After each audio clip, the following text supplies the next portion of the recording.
여러분, 우리의 삶에 참 중요한 것이 있습니다. 우리 그리스도인으로 살아갈 때, 그리스도인뿐만 아니라 세상에서 살아갈 때 우리 안에 정말 중요한 것 한 가지가 무엇인가 하면요, 우리의 말이에요. 우리가 어떻게 말하느냐에 따라서요, 그 사람의 성품과 인품이 어떤지가 드러나게 되어집니다. 그리스도인들은요, 어떻게 말하느냐에 따라서 그 사람의 신앙이 진짜 신앙인지 가짜 신앙인지가 드러나게 되어져요. 저는 목사이다 보니까요, 많은 사람들을 만납니다. 상담을 해보면요, 이 사람이 어떤 마음을 가지고 어떤 신앙의 모습을 가지고 있는지 그 말 속에 다 묻어나요. 그래서 우리가 말하는 한마디 한마디가 정말 정말 신중해야 되죠. 말에는요, 우리 안에 우리의 성품과 품격이 묻어날 수밖에 없습니다. 여러분, 말하는 것을 보면요, 그 사람의 됨됨이가 드러나게 되어져 있어요. 그래서 말할 때 우리가 성품할 때 품자를 잘 아시죠? 이 품자가 입구자가 세 개가 붙어 있어요, 그죠? 말이 무슨 의미일까요? 우리가 말한 말이 쌓이면요, 그 사람의 성품과 인품이 어떤지를 우리가 알 수 있다라는 의미인 거예요. 어떤 분들은 아무 데서나 소리를 치고 또 많은 사람들을 협박하기도 하고 위협하기도 합니다. 우리가 그런 사람을 만나면 더 이상 그런 사람과 가까이 하고 싶은 마음이 안 생기죠. 오늘 우리가 주의할 것이 우리의 말을 어떻게 다스리느냐가 참 중요한 것이죠. 특별히 우리 그리스도인의 삶 속에 참 중요합니다. 오늘 우리가 읽었던 야고보서 말씀은요, 행함에 대해서 중요하게 강조하며 이야기하고 있죠. 행함 없는 믿음은 죽은 믿음이라고 그렇게 우리에게 이야기를 하고 있어요. 그래서 우리의 행함이 우리의 믿음을 증명한다는 거예요. 우리가 어떻게 행동하느냐에 따라서 그 사람이 진짜 믿는 그리스도인인지, 그리스도를 구주로 고백하고 살아가는 사람인지를 우리의 행동 속에서 증명이 되어진다는 거예요. 그런데 오늘 야고보서의 3장 전체가 사실은 말에 대해서 이야기하고 있거든요. 우리의 혀에 대해서 이야기하고 있어요. 무슨 의미일까요? 우리가 말하는 이 말의 모습, 말 속에요, 우리의 믿음이 증명되어진다는 거예요. 우리가 어떻게 말하느냐에 따라서 이 사람이 진짜 그리스도인인지가 명확하게 드러난다는 것이죠. 그죠? 저는 오늘 축복하기를 우리의 말이 변하는 축복이 있었으면 좋겠어요. 우리가 예수 믿고 회심하잖아요, 그죠? 우리의 영혼이 회심을 합니다. 영혼이 회심을 했으면 마땅히 나타나야 되는 것이 무엇인가 하면요, 우리의 혀의 회심이에요. 우리의 말의 회심인 거예요. 예수 믿고 변화되어지면 우리의 행동이 거룩해져야 되잖아요. 우리 행동이 거룩해진다는 것은 무슨 말일까요? 우리의 입이 거룩해진다는 거예요. 오늘 내가 세상의 말을 많이 하는지, 아니면 하나님의 백성으로서 하나님 나라의 일을 말하고 살아가고 있는지 잘 점검해 보셔야 합니다. 오늘 본문을 통해서 우리가 이 말이 왜 중요한지, 또 말을 어떻게 다스릴지를 한번 좀 생각을 해보면 좋겠습니다. 먼저 우리가 기억할 사실은 무엇인가 하면요, 우리는 누구나 말에 실수를 할 수 있는 연약한 존재라는 사실을 기억해야 합니다. 아무리 탁월한 인품을 가지고 아무리 오랫동안 신앙생활을 했다고 하더라도 말에 연약함이 있어요. 오늘 본문 1절을 볼까요? 이렇게 말합니다. 내 형제들아, 너희는 선생된 우리가 더 큰 심판을 받을 줄을 알고 많이 선생이 되지 말라. 많은 사람들은 선생되기를 원합니다. 가르치려고 하고 권면하려고 하고 내가 가지고 있는 지식을 말하려고 합니다. 근데 오늘 성경은 뭐라고 얘기하는가 하면 오히려 선생되지 말라, 더 큰 심판을 받게 되어질 것이다, 그렇게 말합니다.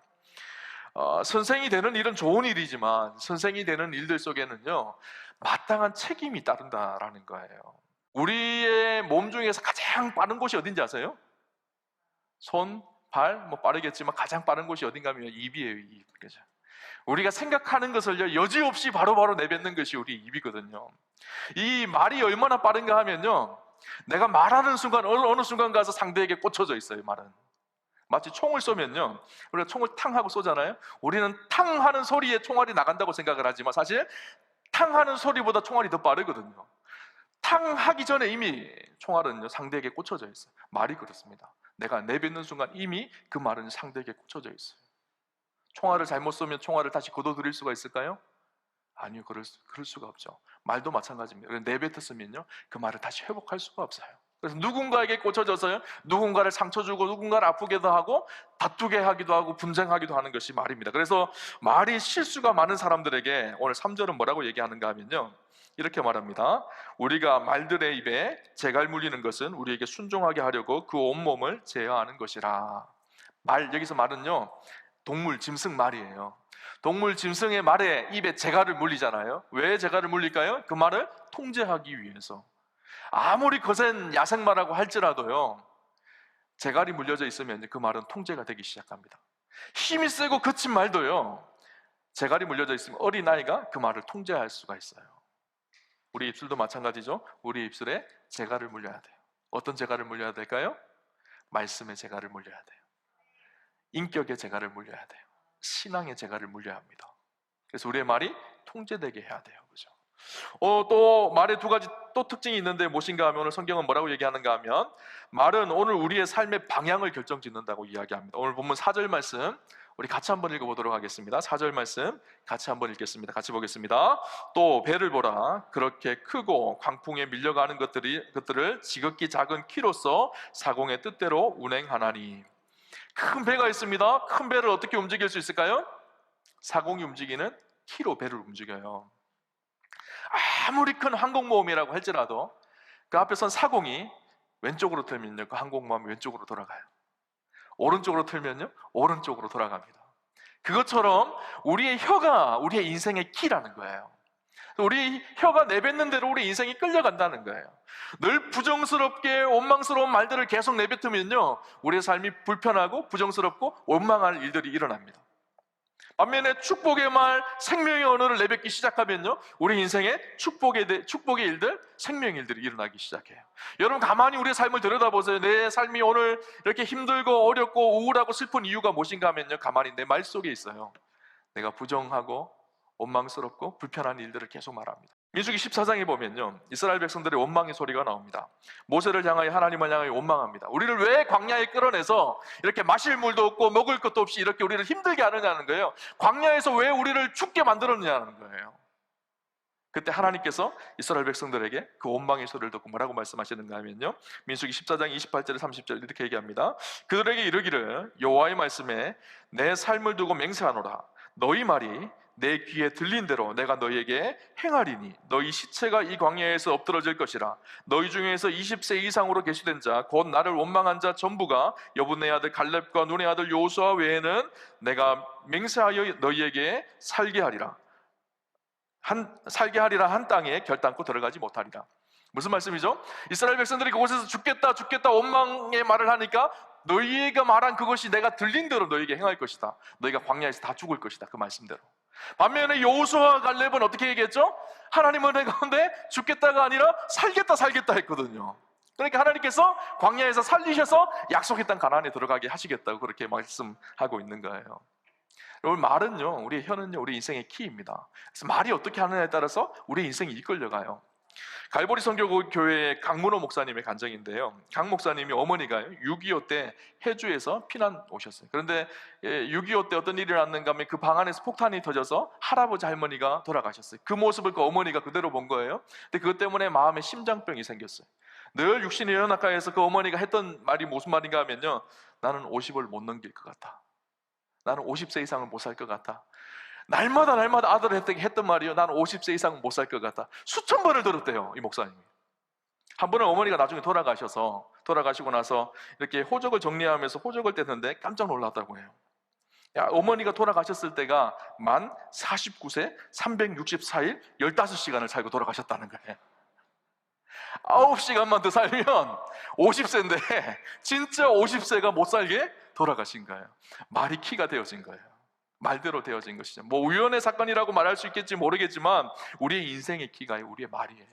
말하는 대로 능력이 나타나게 되어 있습니다. 여러분, 죽겠네 하지 마세요. 그러면 진짜 죽어요. 제가 지난번에도 한번 말씀드렸던 것 같아요. 죽겠네 하지 말고 어떻게 하라고요? 죽게 있네. 죽게 있네. 하나님, 힘들고 어려운 상황 속에 죽겠습니다 이렇게 말하지 마시고요, 하나님, 모든 것이 다 죽게 있습니다. 내 삶을 죽게 맡겨드립니다. 죽겠네가 아니라 죽게 있네. 우리 언어를 바꾸셔야 돼요. 세 번째요, 이 말은요, 작은 말 한마디가 엄청난 힘이 있다는 사실을 기억하셔야 돼요. 오늘 6절에 보니까요, 혀는 곧 불이요 불의의 세계라. 혀는 우리의 지체 중에서 온몸을 더럽히고 생의 바퀴를 불살르느니라. 그 사르는 것이 지옥불에서 나느니라. 혀가요, 마치 불과 같다라는 거예요. 여러분, 큰 산불이 일어나는데 큰 산불이 갑자기 크게 일어나는 것이 아니죠. 버려진 작은 담뱃불 하나가요, 온 산을 다 태워버려요. 작은 불씨지만 이 불씨가 살아 움직여서 모든 것을 다 태우는 것처럼 우리의 혀가요, 그렇다라는 거예요. 밖에 내뱉은 별 볼 일 없는 말 한마디지만 이것이 번져가서 나도 태우고 수많은 사람들을 태우는 것이 바로 혀라는 거예요. 우리의 말 한마디가 사람을 죽이기도 하고요, 말 한마디가 사람을 살리기도 합니다. 그래서 예수님께서 산상수훈에서 이렇게 말씀하십니다. 마태복음 5장 21절 22절을 보니까요, 옛사람에게 말한 바 살인하지 말라, 누구든지 살인하면 심판을 받게 되리라 하였다는 것을 너희가 들었으나 나는 너희에게 이르노니 형제에게 노하는 자마다 심판을 받게 되고 형제에 대하여 나가라 하는 자는 공회에 잡혀가게 되고 미련한 놈이라 하는 자는 지옥불에 들어가게 되리라. 우리는요, 구약의 율법에는 살인하지 말라 그렇게 말씀하고 있어요, 십계명에. 그런데 예수님께서 뭐라고 해석하는가 하면요, 칼로 찔러 사람을 죽이거나 때려서 죽이는 것도 살인이지만 우리가 말로 누군가에게 핍박하고 비난하는 말도 살인이라는 거예요. 그래서 형제에 대해서 나가라 하는 자, 나가라는 말의 의미가 무엇인가 하면 이 미련한 놈, 이 멍청한 놈, 이 바보 같은 놈, 그것도 살인이라는 거예요. 그 살인을 한 자는 지옥불에 던져질 것이다 라고 말하고 있어요. 말이 왜 살인이 될까요? 여러분, 말이요, 말씨라고 하죠. 우리 인생 가운데 심겨지면 그것이 자라서 우리의 인생을 잡아먹기 시작합니다. 우리가 어떤 말을 내면, 우리가 보잘것없고 별 볼 일 없는 작은 말이라고 하지만 그 말이 심겨지기 시작하면요, 인생이 굴곡이 일어나기 시작해요. 그 말의 씨가 열매를 만들어내는 거예요. 부정적인 말 한마디가 우리 인생을 망가뜨립니다. 반면에요, 뒤집으면 어떻게 될까요? 소망의 말 한마디가요, 인생을 살려낸다는 거예요. 부정적인 말도 씨가 되어지지만 긍정의 말, 소망의 말, 축복의 말도 씨가 되어지기 시작합니다. 정태기 목사님의 상담 중에서요, 그분의 상담하면서 있었던 일을 기록한 이야기가 있습니다. 강원도 홍천의 어느 집에 산골에 가난한 농부의 딸이 살았습니다. 그런데 어머니가 일찍 세상을 떠났고 아버지가 재혼을 하게 되어져요. 근데 늘 재혼하니까 가정이 불화가 있어서 그 새 어머니하고 싸우고 다투고 그러다가 아버지가 자살을 해요. 집안이 가난하고 계모 밑에 자랍니다. 줄줄이 자기 동생들이 있는데 동생을 자기가 키워요. 집에 오면 날마다 하는 일이요, 밥 먹고 살기 위해서 어린아이 때부터 돈을 벌기 시작하고 일을 하기 시작합니다. 옷은 누추하여서 거지 같은 옷을 입고 날마다 학교를 다녀요. 학교 갈 때마다 친구들이 늘 괴롭혀요. 거지 같다고 놀리고 막 그렇게 창피를 주는 거예요. 근데 한 번은요, 그렇게 늘 우울하고 늘 침울하게 학교를 가서 학교에 운동장을 지나가는데 누군가가 자기에게 와서 등을 이렇게 따뜻하게 쓰다듬어 주는 거예요. 이 아이가 깜짝 놀라서 돌아봤습니다. 자기 담임 선생님이었어요. 그 담임 선생님 별명이 얼음 선생님이었어요. 한 번도 잘 학생들에게 웃거나 잘 이렇게 해주지 않는 선생님인데 그날 그 선생님이요, 이 어린 아이를 보면서 그렇게 따뜻하게 웃어주는 거예요. 그러면 그 선생님이 이렇게 얘기합니다. 영주야, 너는 보통 아이가 아니야. 너는 잘 될 거야. 이렇게 이 아이를 축복해 준 거예요. 이 아이의 마음이요, 이 뜨거운 마음이 막 회복되어지고 새롭게 되어지기 시작했어요. 그러던 중에 어떤 일이 있었는가 하면요, 우연히 일제를 가지고 교무실을 가게 되어집니다. 교무실에 선생님들끼리 이야기를 하고 있었어요. 자기 담임 선생님이요, 이런 얘기를 합니다. 선생님, 우리 반에 용주라는 아이, 선생님들도 잘 아시죠? 그 어린 녀석이 저는 너무너무 대견스러워요. 형편을 보면 학교에 나와서 공부할 수 있는 형편이 아닌데 고단하게 일하고 학교에 와서 열심히 공부하는 모습을 보면 너무너무 신통합니다. 그래서 아이들을 가르치다가 그 아이의 까만 눈동자를 보면요, 나도 모르게 눈물을 훔칠 때가 있어요. 그 이야기를 하는 것을요, 이 아이가 들은 거예요. 아무도 자기를 칭찬해주지 않고 아무도 자기에게 축복의 말을 해주지 않았는데 그 선생님이 들려준 이 한마디가요, 이 아이의 가슴에 팍 와서 꽂힌 거예요. 그 다음 날부터 놀라운 일이 일어납니다. 이 소녀에게 이상한 증세가 나타나는데 첫 번째 증세가 무엇인가 하면 도시락을 맨날 못 싸고 다녀서 맨날 배고프게 굶고 그렇게 학교를 다녔는데 첫 번째 나타난 증상이 굶어도 배가 고프지 않았다는 거예요. 두 번째는요, 누추한 옷을 입고 다니지만 이것이 전혀 그 다음부터는 부끄러워지지 않았다라는 거예요. 이 아이가요, 초등학교를, 국민학교죠, 당시에는 졸업하고 중학교에 갑니다. 중학교 입학을 했는데 입학금을 내줄 사람이 아무도 없어요. 그래서 그 마을의 면장님을 찾아갑니다. 면장님을 찾아가서 자기가 여차여차해서 입학금을 낼 수 없으니까 면장님 한 번만 도와주세요. 입학금만 내주세요. 그래서 면장님이 입학금을 내줘요. 중학교를 다니기 시작합니다. 놀랍게 중학교, 고등학교를 장학생으로 다녀요. 그리고 고등학교를 졸업하고 대학에 입학합니다. 대학에 입학해서 명문대에 입학해서 아르바이트를 하고 장학금을 받으며 대학을 졸업을 합니다. 나중에 아주 유명한 회사에 들어가서 지금은 아주 중요한 간부가 되어졌다라고 해요. 그의 인생 가운데, 야, 너는 특별한 아이야, 너는 잘 될 거야, 이 선생님의 이 한마디가요, 이 아이를 살려낸 거예요. 그죠? 우리가 정말 중요한 것이 있어요. 우리의 거룩한 말 한마디가요, 능력이 되기도 하고, 우리의 잘못된 말 한마디가 누군가를 죽이는 말이 되기도 합니다. 우리의 언어를 변화시켜야 돼요. 어떻게 하면 우리의 언어를 변화시킬 수 있을까요? 어떻게 하면 우리의 말을 변화시킬 수가 있을까요? 자, 두 가지를 말씀 속에서 나누려고 하는 첫 번째는요, 무엇인가 하면 훈련이 필요해요. 우리의 습관을 바꾸는 훈련이 필요합니다. 어떤 훈련일까요? 먼저는 말을 하지 않는 훈련을 해야 되고요, 그 다음은 말을 하는 훈련을 해야 돼요. 무슨 말일까요? 하지 말라는 건가 하라는 말인가 헷갈리죠? 우리의 말에는요, 살리는 말이 있고요, 죽이는 말이 있어요. 살리는 말은 어떻게 해야 될까요? 하는 훈련을 하셔야 돼요. 죽이는 말에는요, 하지 않는 훈련을 하셔야 돼요. 근데 우리는 바뀌어졌어요. 죽이는 말은 하지 말라고 해도 잘합니다. 근데 살리는 말은요, 하라고 해도 안 해요. 습관을 바꾸셔야 돼요. 죽이는 말은 하지 않으셔야 돼요. 살리는 말은 하셔야 돼요. 에베소서 말씀에 에베소 4장 29절에 바울이 이렇게 우리에게 권면합니다. 무릇 더러운 말은 너희 입 밖에도 내지 말고 오직 덕을 세우는 데 소용되는 대로 선한 말을 하여 듣는 사람들에게 은혜를 끼치게 하라. 더러운 말은 입 밖에도 내지 말고 하지 않는 훈련을 하셔야 돼요. 그리고 선한 말을 하여, 선한 말은 하려고 하셔야 돼요. 입 밖에 내지 않아야 될 말씀이 어떤 말씀입니까? 에베소 4장 31절에 보니까 이렇게 말합니다. 악독과 노함과 분냄과 떠드는 것과 비방하는 것을 모든 악의와 함께 버리고. 하지 않아야 될 말이 무슨 말인가 하면 악독과 노함과 분냄과 떠드는 것과 비방하는 것, 악의가 가득 찬 말들, 이런 말들은 다 버리라는 거예요. 근데 우리는 얼마나 잘하나요, 이런 말? 얼마나 수근수근대면서 누구를 비방하고 정죄하고 판단하고 얼마나 잘하나요? 하지 말라는 거예요.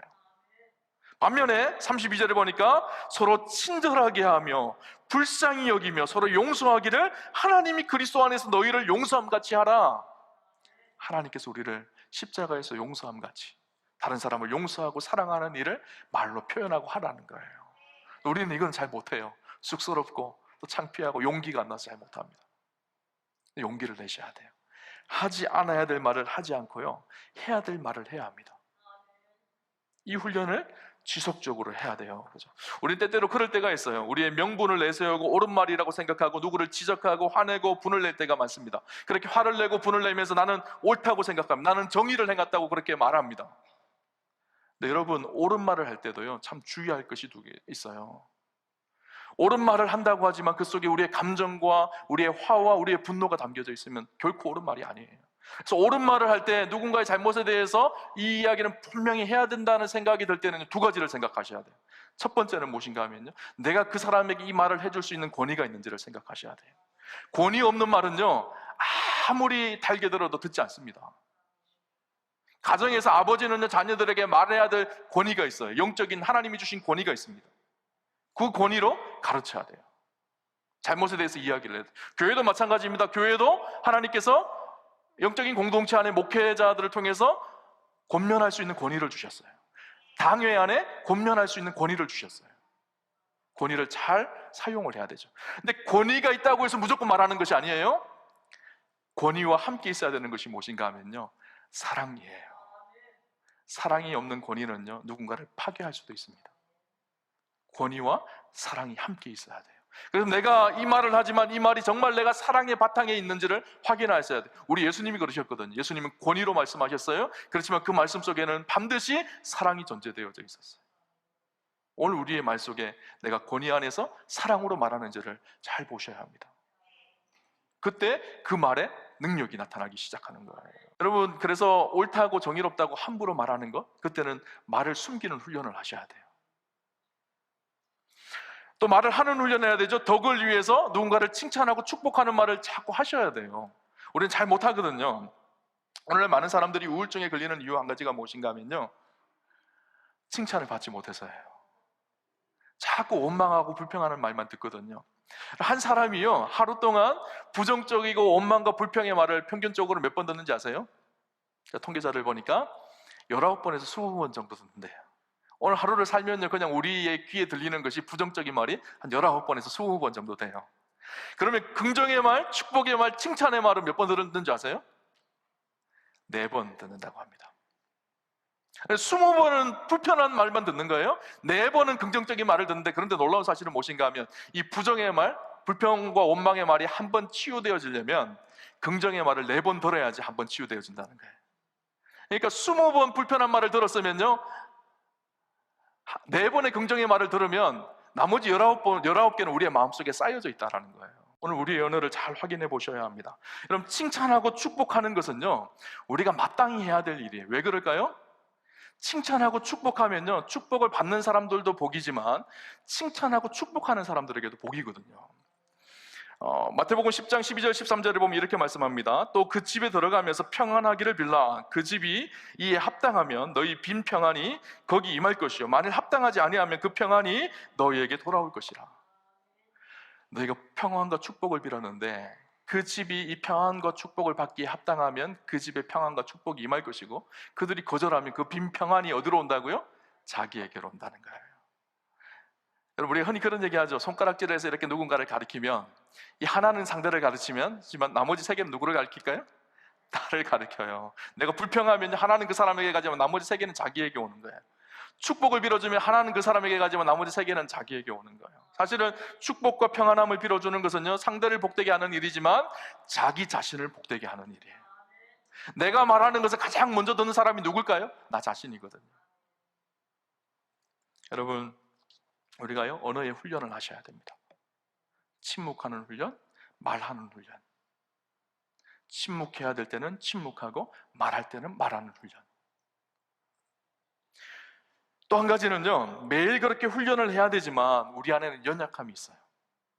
훈련을 한다고 하지만 그럼에도 불구하고 우리의 힘으로 잘 되지 않습니다. 오늘 야고보서 3장 7절 8절을 보니까 이렇게 얘기합니다.